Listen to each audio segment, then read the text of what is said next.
seriously, vision. The mayor is the visible leader of the city.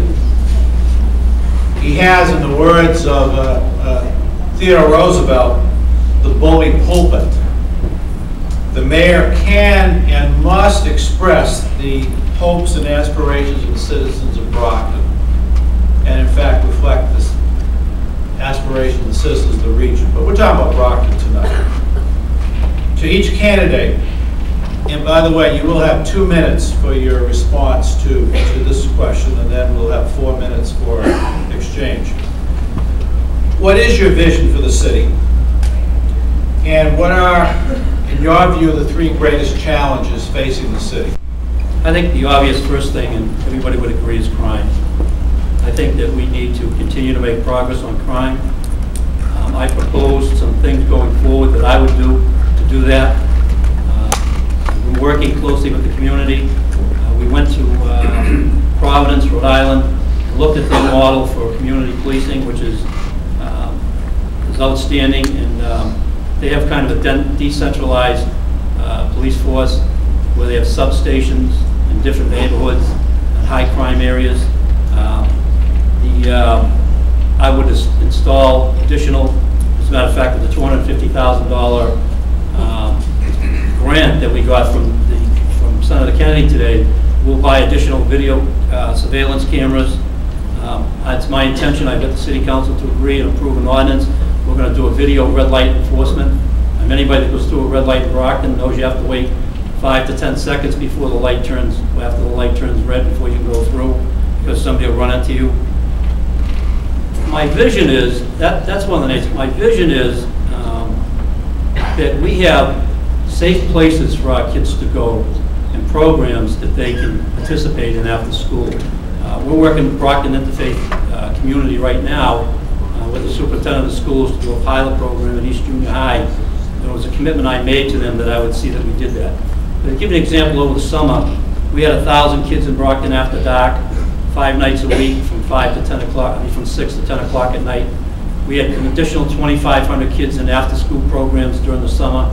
Those are the kind of things that we need to do year-round, and we need to make them affordable. One is crime, because we are not going to attract the kinds of businesses and have the kind of civic participation and cultural participation that we want if people are afraid to walk the streets.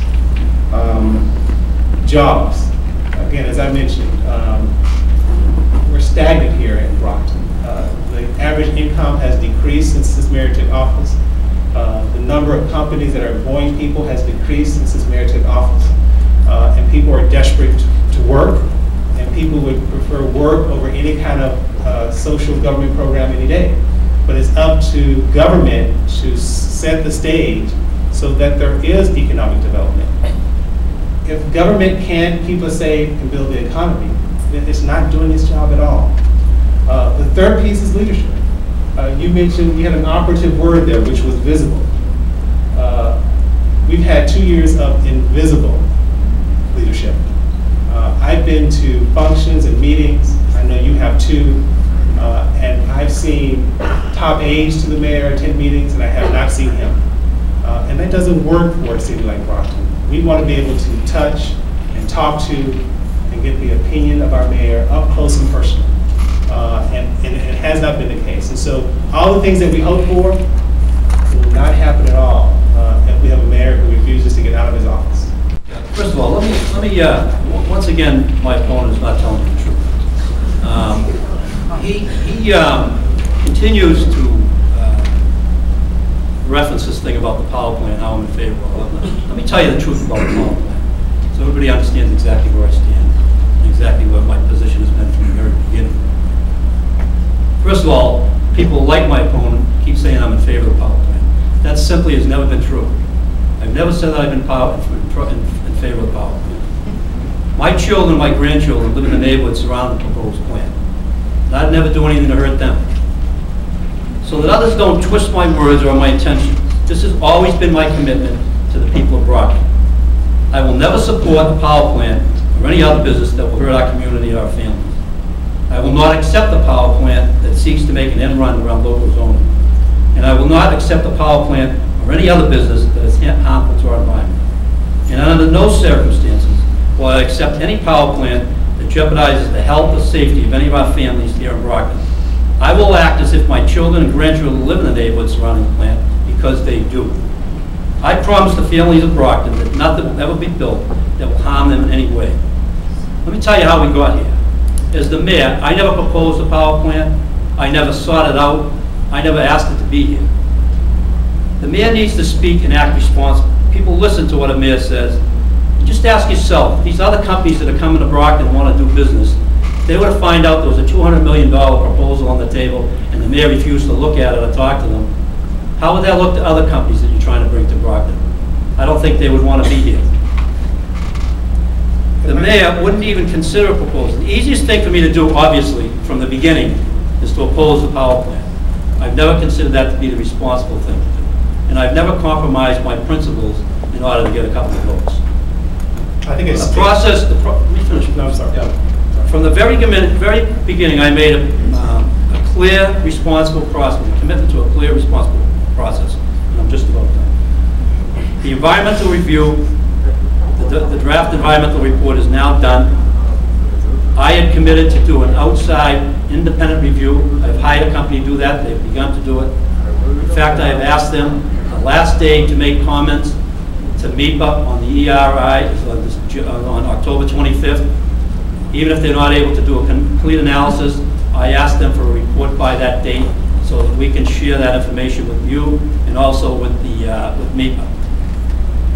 The last thing is, and the reason I'm doing that is because after we went through the landfill, I'm not going to have a trustee again.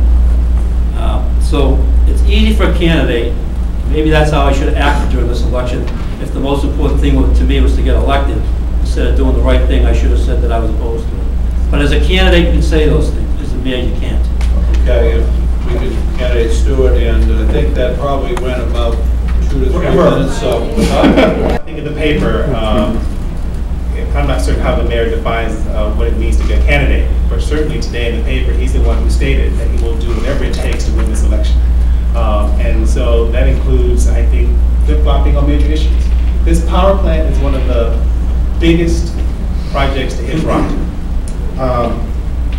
Here are the facts, and interesting to listen to what the mayor is saying.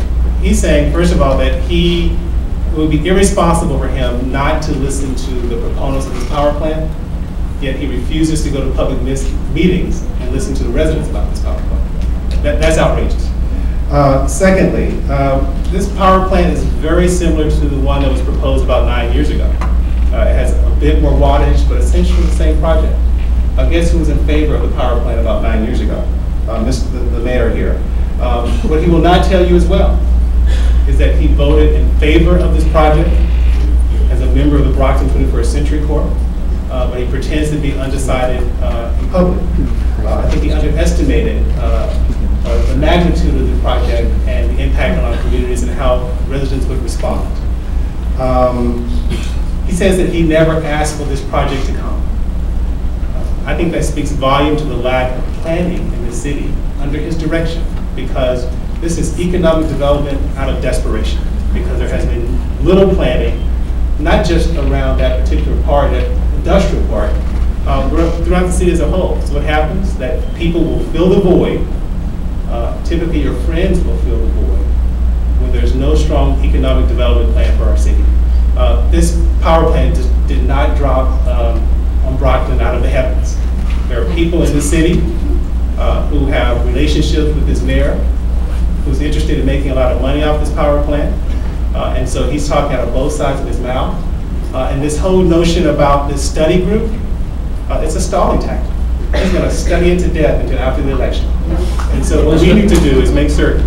The data is already there, Mr. Harrington. The data from the last power plant has been available since the beginning of the second process.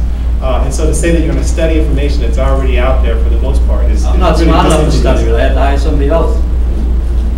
Let me just say one thing, because I think this is important. Because I can't allow him to lie to the people of Brockton, make statements that aren't true. I never voted at the 21st Century Corporation to favor this proposal. So you said the enterprise is incorrect? Yeah, I'm not going to touch that. I'm not going to say that.